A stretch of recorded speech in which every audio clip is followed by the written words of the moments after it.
Hello and welcome back to Initial Solution. In today's tutorial, I will show you how to change email on Dropbox. So let's have a look now.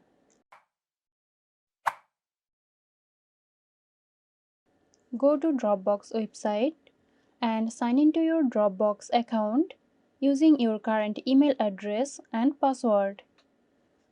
Click on your profile picture or avatar in the top right corner to open the account menu. Select Settings or Account Settings from the drop-down menu.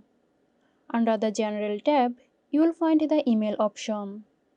Click on Edit.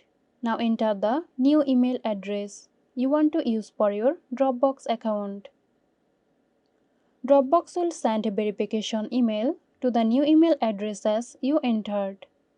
Check your inbox for the verification email from Dropbox.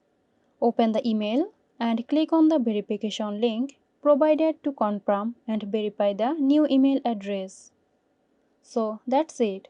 Hope you found this tutorial helpful. Stay tuned for more helpful tutorials here at Initial Solution. This video is sponsored by Zerosoft. Zerosoft offers graphic design, UI UX design, digital marketing and web development. Elevate your brand with Zerosoft today. For more details, check the description box.